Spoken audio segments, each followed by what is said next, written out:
2010. Dick, you tell us what you taught and during what time period. Bob, I was in the psychology department here at the college, and I might say right from the inception. Time period. I began here as a part-timer in 1964, and I'll come back to that.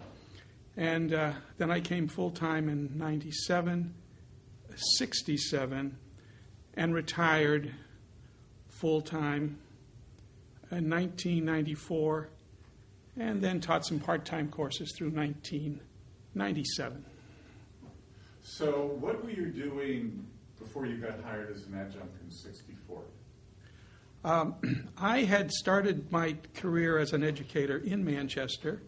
When I came back from the service, 1960, a good friend of mine said that they needed somebody to help teach the math at the junior high school here in Manchester. And I was at that time working in programming with the Hartford. But I was always intrigued by teaching. And so I went into teaching at Bennett Junior High, then called Barnard. And then about a year and a half later, I was over at East Catholic. And the principal there said he was going to be looking for a guidance department chairperson. So between 1962 and 1967, I was a guidance director at East Catholic. And in the interim, I began to know of the community college. So where were your first classes were physically located? My first classes were at Manchester High School. And the opportunity to teach begins with me knocking on Fred Lowe's door when he was occupying an office next to the principal's office at Manchester High School. It was 1963. It was the summer, whether it was July or August. But Dr. Lowe said that the college really wouldn't be offering the psychology until 1964. That first year in operation, I think there were the basics of the curriculum: English, math, possibly history. So he said he was glad to know of my interest and he would keep me in mind. And he did. And so the following summer, I got a call from his secretary, asked me to come in and for an interview, and I had the opportunity to teach the first psychology course at Manchester High School when it was offered in September of 1964. And then that followed with steady part-time work, if you will, first teaching a single section each semester. And I'm not sure it was in the fall of 65, it probably was, that I continued. I was still at East full-time, but I was teaching part-time courses every semester until I came to the college as a full-timer in September of 1967. Was there a search panel that interviewed you, or did you just have to talk to one individual? You know, I had talked to just one individual, but I really got to... I had the benefit of having known Jim Tatro. Jim was already on the staff, I think, as a teacher and probably doing some administration, I don't know. But he was the one that really alerted me to the fact that they were looking for someone. And I don't recall any committee that reviewed me, but it was on Dr. Lowe's say-so that I started. Now, you had a steady position at East Catholic, and now you're making a move to a college that, how shall we say, is just beginning and is rather short on facilities. What intrigued you about this place? You know, Bob, I felt that I had an opportunity here. Something new was happening. And I especially felt fortunate because I had come back from the service and new things were happening in education right here in Manchester. One of them was East Catholic. So I got there and had a position that had never been available to anyone else. And it sounded like, from what I was hearing about the college, that there was going to be a first opportunity here. I remember I wrestled with should I stay at the high school level or not. I know my paychecks had been coming while I was teaching part-time, coming from the Board of Education in Manchester. And was I going to give up this more secure position as a guidance director? But I just felt as though I'd miss an opportunity if I didn't make the move. And I'm glad I did. What do you remember about your colleagues, the administrators and faculty, in the late 60s when you began? Well, there were some people who I became longtime friends with there already. Jack Gannon was on staff there. Bob Fenn, who I remember was on the staff at Manchester High School when I was a student. He had come over. And there was a colleague, Jimmy Tatro, was a couple years behind me at Manchester High, and he was on board there. So they were part of an administration, but they are also some colleagues and peers that I had known previously. So I found a very receptive group of people waiting for me when I came in at that time. How about the students? What type of students were at the college in the late 60s, early 70s? Well, I recall that first class at Manchester High School. I was surprised, but in two ways. That first class had a little over 30 students in it, whether it was 32 or 35, but it was in the 30s, first offering. The second surprise was, yes, there were students there who were traditional freshmen, 18, 19-year-old, but I would say at least half of those people in that first class were the adults coming back to school for the first time. They were probably as curious about what was going to happen at this college as I was. So there was that non-traditional student right from the get-go in the first class that I had, and I remember one thing. Talk about first. I had taught the part-time courses, but with that group, this first group, now we're talking 1964, and it was a 3-hour block. And I think I was one page ahead of them on the notes.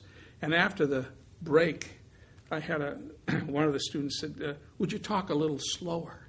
Yeah, my anxiety, I think, was keeping everything going faster than I anticipated it would. And then those courses, after 3 in the afternoon, of course, a whole corridor at Manchester High School became Manchester Community College. And as others may tell you, we all realized that for some of those students, they were coming back to their alma mater, having walked those corridors as high school students. I remember Fred Lowe's office had by that time been relocated toward these cluster of classrooms, so it was further back than his original location next to the high school principal. And I remember we were close to the cafeteria because not that people had to eat lunch, but that became our large examination room for final exams. And there were several disciplines represented in that cafeteria. So I'd had one corner of the cafeteria for my psychology final, and a few tables over, somebody was having a history final and an English final and so forth. So it was interesting. And then I think it was the very early 70s, maybe 71, that the East Campus opened? Yes, of course, in the interim, I jumped from the cafeteria at Manchester High School. We did have that Hartford Road campus, and that was a whole new ball game because now we were teaching during the daytime. We didn't have to start at 3 in the afternoon. And while we were teaching down there, my first office space was at this famous or infamous 139 East Center Street, the large colonial house just opposite Spruce Street in Manchester. And it turns out that was a great opportunity to get to know the college in a microcosm, because the registrar was there, the secretarial pool, all the disciplines were either on the first floor, second floor, or up in the attic somewhere. And a very good colleague of ours, Dick Vizard, and I shared the kitchen. That was our first office space. Yeah. One of your colleagues from John Crowley mentioned that he felt there was a real air of collegiality with a lot of socializing taking place among the faculty outside of normal school functions. Sure. Did you find that the case? Yes. Yeah. We started to feel that we could. The Hartford Road Cafe was one way that occurred. Being a golfer, that's when all of us began to play some golf at Tallwood. And I recall there were 6 of us that started that routine, and it lasted, the better part of 30 years there. And we got to know each other, and our wives got to know each other through being at each other's homes. And eventually, the office space lent itself to the use of trailers in the back of the Hartford Road building, and eventually we came to know where Bidwell Street was. But all of this, the economy of space, if you will, I think contributed to the close social ties that developed between the staff. Yeah. How did you see the college evolving through the 70s, 80s, and into the 90s? What changes? Well, even before we came to Bidwell Street, I think the college made its name in a unique way. We started to offer some extension courses off of the Hartford Road site. And a wonderful friend of mine who came here, coincidentally, he left East Catholic the same year I did. Neither of us knew the other was planning to go to the college, but his name was Lou Vismontis. Lou was a wonderful man, and he was a kind of math teacher that made the person who was having trouble with a column of figures up to those who wanted a post-calculus course feel they could do it. But Lou and I began teaching courses in our disciplines at the Summers Correctional Facility, the state prison. And that was unique. We would drive up there for our 1 3-hour session a week. And for a couple of semesters, we offered courses to inmates there who had the opportunity to make the decision. They could either lift weights during their free time or they could take these college credits. And again, I believe that it was through that opportunity that one of the first to attain an associate's degree at the community college came from that coursework, eventually came down to the Hartford Road campus to complete his work. So that was the beginning of an extension experience. And I think that extension program is what began to grow, and coming to the Bidwell Street campus, I eventually began teaching at United Technologies. We offered a course there, Connecticut Mutual, Cigna. So we began to make our mark there. Also, it was nice to know that we had some recognition in a unique way for the psych department. I remember receiving a communication from the Connecticut Psychological Association extending an invitation to our staff to join the association. I think we were among the first. I remember going down to one of their meetings at their invitation and explaining to them a little bit about how our discipline was working and our course offerings and so forth. So that all began to take place as we moved from into the late 60s into the 70s. Can you look back back at some of the highlights of your 3 decades here, some of the things that were especially memorable? Well, yes, some of them have little to do with psychology than others. But we talk of memorable. I felt it was wonderful. I had a chance to meet John Glenn in that Hartford Road building. He came. I don't know whether it was in part of a convocation or a graduation ceremony. I don't think it was a graduation, but that was an experience I certainly will remember. There were some other personalities that we were able to bring to the campus. One was Margaret Mead, and of course her efforts were in anthropology and so forth. But I do recall that she, I think she was at two people that came. I think she was the one that was at Glastonbury and filled the high school, and plus they had to use TV to separate rooms for her.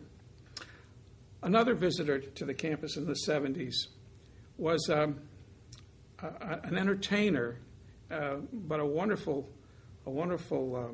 sleight of hand person named the Amazing Randy. Randy, I thought, was a wonderful person to have, and to have our people in the psychology area experience. Randy would tell you, I'm sleight of hand. I'm not doing some of those things that people claim to be doing in the world of extrasensory perception. And in the little auditorium that was on that lower campus, we called it Maud. They held about 300. I remember my kids were still in elementary school at that time, and I made sure they got a front row seat to watch Randy. And he did some things I still can't explain. He had silverware, which I thought was from our own cafeteria. And he was just a few feet from them, as I am from you. And he began to play games with his hands, and suddenly the spoon had the handle in one hand and the part of it in the other. Just how he was doing these things. But Randy appeared later on the Johnny Carson show when, I'm trying to think of, I might be using the wrong name here because Uri Geller is coming to mind, but it was Geller. He claimed to do some things that had extrasensory, whether psychokinesis, moving objects, or so forth. And that evening, Randy had told Carson where to position certain things and so forth. Bottom line is that nothing spectacular happened that evening on the Carson show. And Randy was pretty good at it, and he visited twice to the campus. We also had, I'm off on visitors at this point, but these are things that we had Jay Stager of the philosophy department had invited, this name is escaping now. Gentleman came who claimed to be divine. And he, it appeared like it was the Sea of Galilee all over again down on that lower campus at Bidwell Street, when there were little graduations in that topography down there, and he was on one of the upper ones. And I hope his name comes to mind. But he had the deepest, bluest eyes, But there he stood with his bare feet and his dungarees and T-shirt. And, of course, when word came that the person who claimed to be God was going to be on campus, we had quite a crowd on the hillsides down there. And, of course, I realized most of the students said this person has delusions of something, But I went up, got close to him afterwards, just listening to comments. And I remember one student said, "How do you know that you are divine?" And he said, "You see this, what the palm is called a lifeline." He said, the palm, he said, "Mine goes straight across." And one of the students said, "My dentist has one of those." He said, "Well, I'm the only one that has one on the right hand." So it went. But we had a variety of entertainment. Yeah. Can you think of a difficult situation or a particularly dark period during the 30-plus years you were here? Well, I guess when you're working for a state agency, you can always think of dark periods. What comes to mind, you say dark, is budget. And there were times when we were concerned about our benefits and so forth. But aside from the economic dark period, I think the concerns over where Vietnam was going was a concern here. And it, in some respects, maybe had the potential to split the college. But maybe we were the better for it, having gone through that question of whether or not we should be canceling classes, whether or not the best intentions of some students to demonstrate against the war were just an opportunity for other people to take off and go to the shore for a day, how many were taking this thing seriously or not. I think the Vietnam veteran being here at the college presented a little bit of a challenge, meeting his or her needs. But I can't think of other things that were there. Looking back on your career, is there something you're most proud of? Well, yes, I think we were fortunate enough to add to the staff in the department.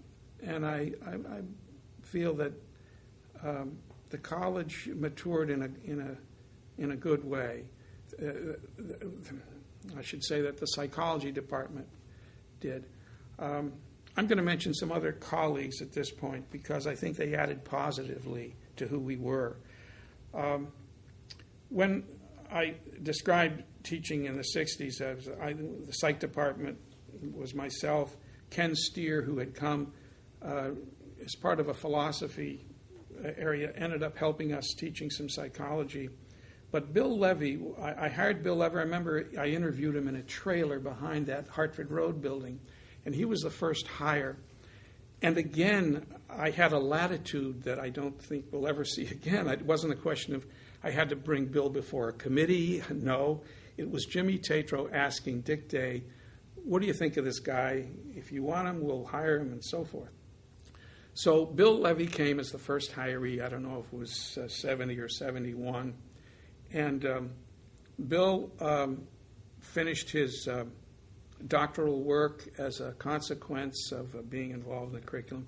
And he added to our curriculum with the first courses in behavioral modification and understanding some of the concepts around retardation and so forth. Sebastian Moody was hired about a year later, and he continued his work at the University of Massachusetts in Gestalt psychology and cognitive therapy and so forth. And he started a course in understanding self and others. I don't know if it still has that label, but it's gone on. And then a couple other people we were fortunate to get. Sandy Tegas. Sandy, very dedicated person. And I think she had a technique, talk about psychologically having a helping hand. I think several students look back at Sandy's interpersonal capacities to help people out of emotional problems and that. And she, of course, gave our department a little status. She took a sabbatical with Elizabeth Kubler-Ross. And because of her experiences there, she gave us the first course in our curriculum, The Psychology of Death and Dying. George Ducharme.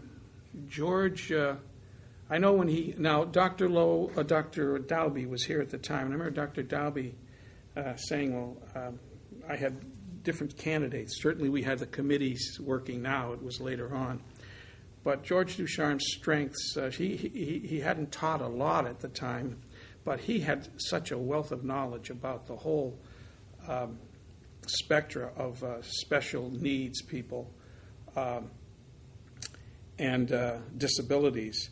And the man has a dedication. I think he's still, his efforts with organizing these people with the special needs in communitas, still very much alive. Jean Wynne also came. Now, Jean, her specialty, I think, had been in anthropology, and she also was a registered nurse.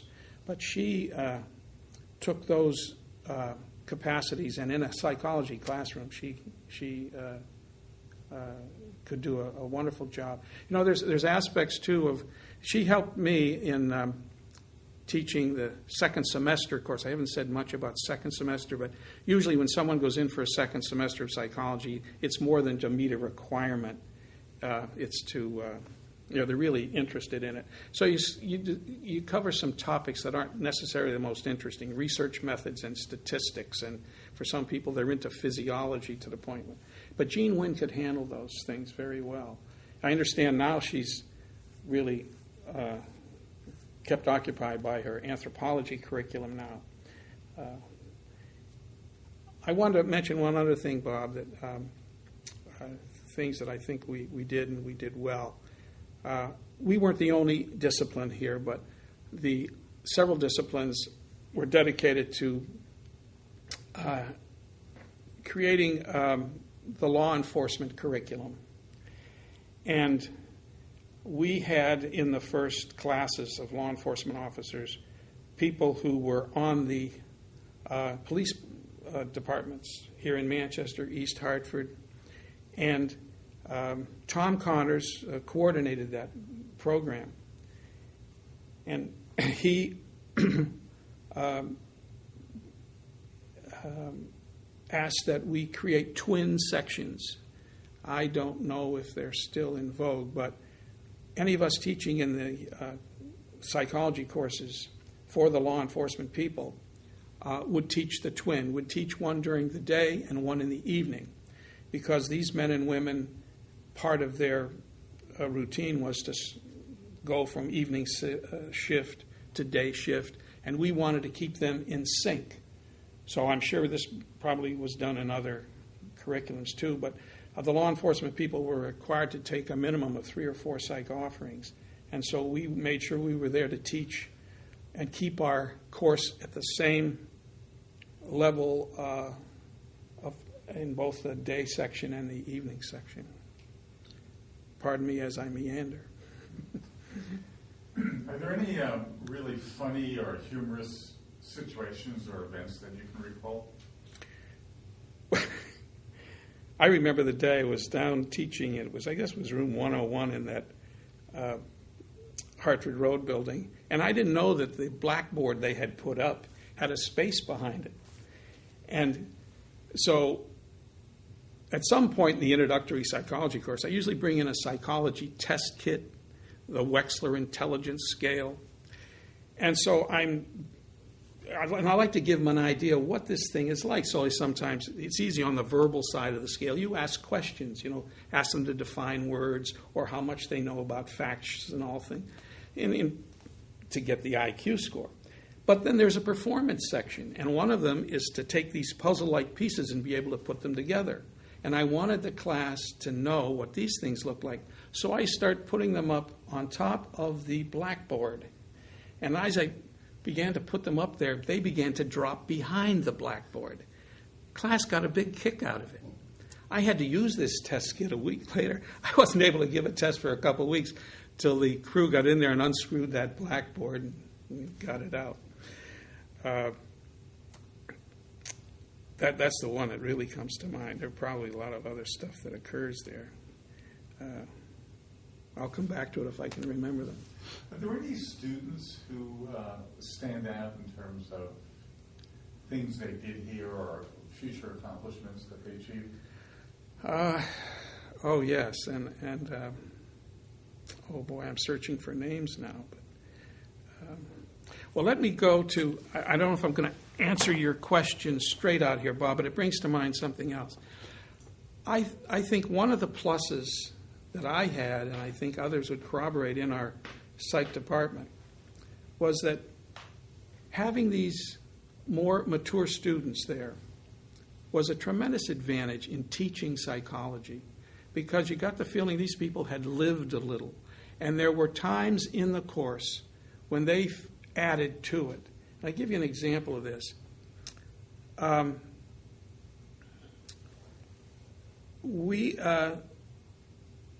In the abnormal psych course, we get to the point talking about therapies.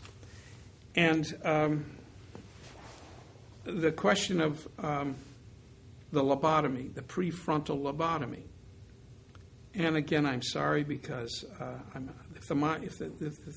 there was a doctor in Hartford that was an eminent surgeon, and I'm going to remember his name as soon as this is finished, but I can't right now.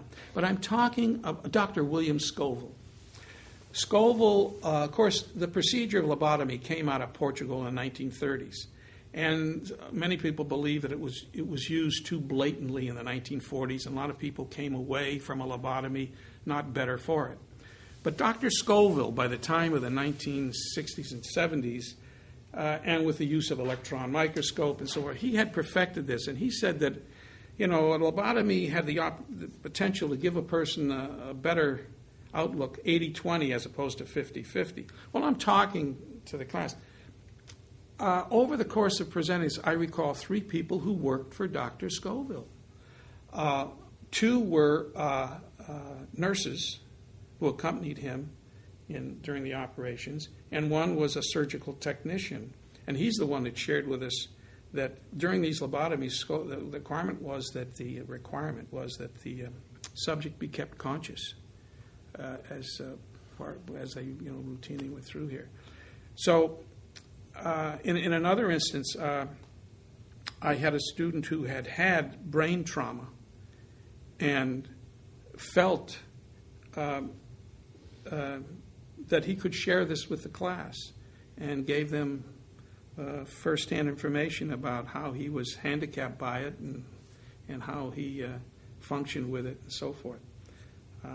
So I think it was just fortuitous having these people in the class. Trying to remember if I've answered directly here something that you asked. I don't know that I have. You asked about students who made an impression. So yeah. You covered it, certainly. What advice would you give to someone who was just starting their career at Manchester Community College today? Just starting? Yeah, a recent hire. Oh, a recent hire. Someone who, say, gets hired in July of 2010 and is going to begin teaching this fall. Do you have What would you tell them? Well, I marvel at all of the technical assistance that we have in the classroom today. As some of you in this department present us with the opportunity, I understand that all the classrooms now are so equipped. And some of you who work in this department were our right-hand people in terms of bringing in, I found that when you teach, you have to augment your lecture. You just can't lecture all the time. You've got to have something there to keep it going. And so AV materials were large. I would advise this new hiree, certainly in a psych or social science area, to get familiar with what audiovisual can give you in the classroom, because you can lecture people to death if you can't vary it a little bit. And some of the opportunities that come with a computer, I have to admit to you, I would feel handicapped in the classroom. I use a computer, but I don't know if I could use it effectively the way it's used today in the classroom. So if a person knows his or her discipline and they're coming here to teach, get used to the tools that you can use. And I also think make yourself available to students. And I know that you have office hours and so forth, but there's such a wonderful opportunity to get to know the student on an everyday level here, whether it's the cafeteria or informally. I think especially the more mature student, the older student, can not only can he handle that, I think he looks forward to it.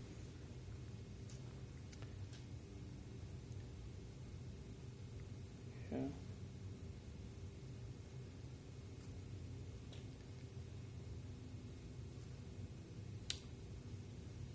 I'm drawing a blank at this point, Bob. Let me mention a few names, people who you may have worked with 30 plus years ago, 40 years ago, and just any comments you want to throw out. Eleanor Colton. Eleanor Colton, close friend. While at East Catholic, her children there, and where I'm in the guidance department, she was sending her students through there. She became one of the people that shared a trailer, or I shared a trailer with, in back of the Hartford Road building. A wonderful person, a host in her home. After our first few graduations, those of us in the social science area went to her home afterwards to celebrate things. And I remember, of course, she was such an active person in the community. I felt honored. I've never been politically active. And Eleanor said, well, won't you be the treasurer for my campaign? I said, I don't know anything about that, Eleanor. She said, oh, you can do this and that. So she got my feet wet for me. But just a very wonderful person. Fred Lowe. Fred Lowe.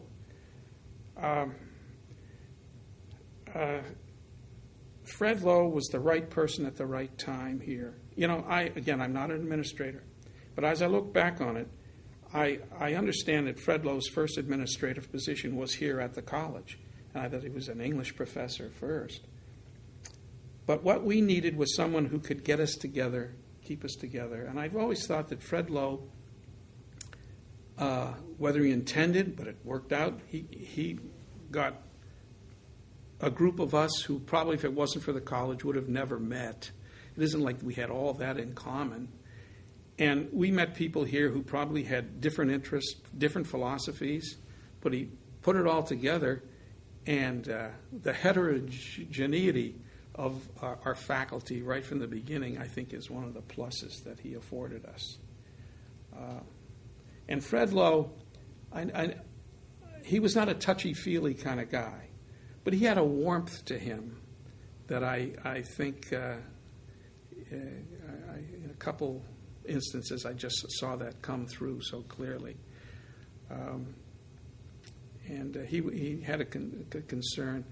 I just give you another thing when you mentioned Fred Lowe. Now I'm going off on tangents, but I had been working now full-time for him for a full year, and I had to put in a residency requirement as I continued my graduate work. And that residency requirement meant that I had to be on campus at UConn for a year. So I asked Fred Lowe, if I could arrange something, and he said, well, I think it was the first time he had been confronted with a request like this. And so I said, I know our department's small, but my 20% was involved with chairing this new department.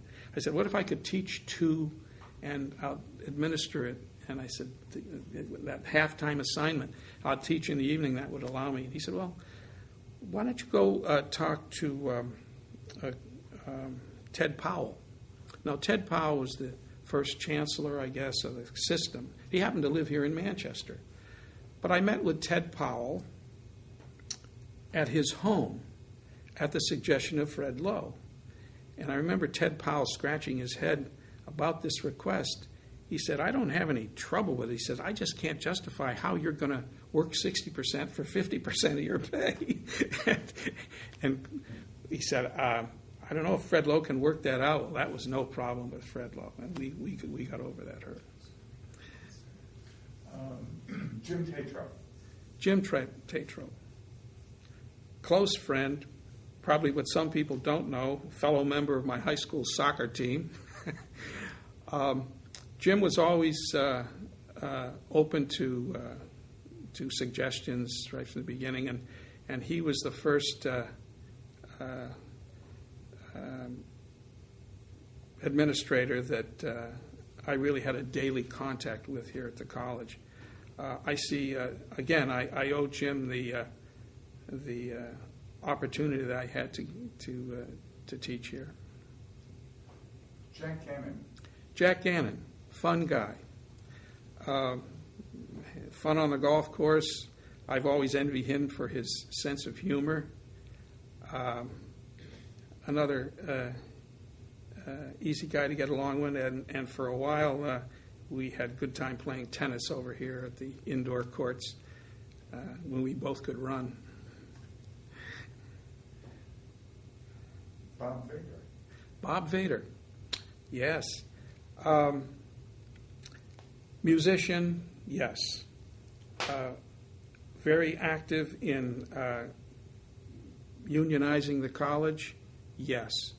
And as I get into my retirement more and more, I value the work that Bob Vader put into the 4 Cs. And some of the benefits we have, I directly see coming with Bob and to his efforts. Yeah. Speaking of union, Sidlip Chimes. Yes, and thank you. Because, that, I said, who's the historian? It wasn't coming, but Sidney, I put in that same category. I can't say I was close to Sid in terms of interests or even discipline, but he was, he was one of our social science faculty members, and hard worker, and the two of those gentlemen were a team that we were fortunate to have when it came representing us.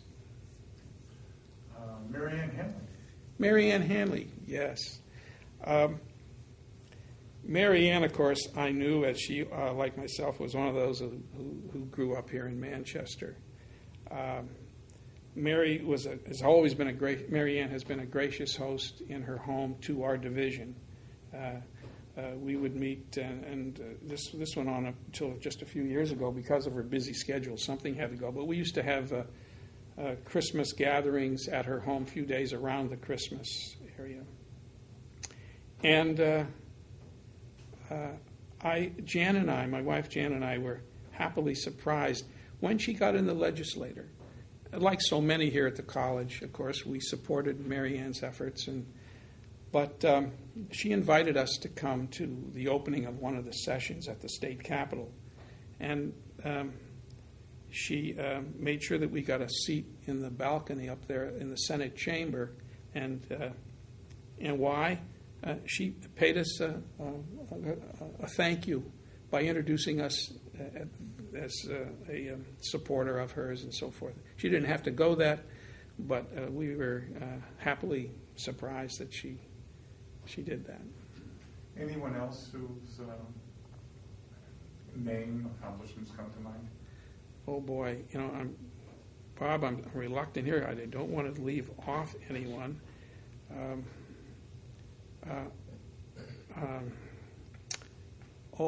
I tell you, one person who is, and maybe you can help me, because John Gustafson. John Gustafson was a talent, and what a sense of humor. It isn't like John and I ever became the closest of friends because we just in different disciplines, but I always enjoyed his presence. And during those faculty meetings early on here, he could always bring us to a point of laughter. Yeah. Is there anything else that you want to discuss before we conclude? First off, I want to thank you for giving me an opportunity to be heard. There'll probably be other things that come to mind afterwards, but I can't think of anything, and I want to apologize ahead of time if I've left some people out. It is not certainly by intention, but I feel very fortunate that I was able to have a career here in my hometown. Thank you. Thank you.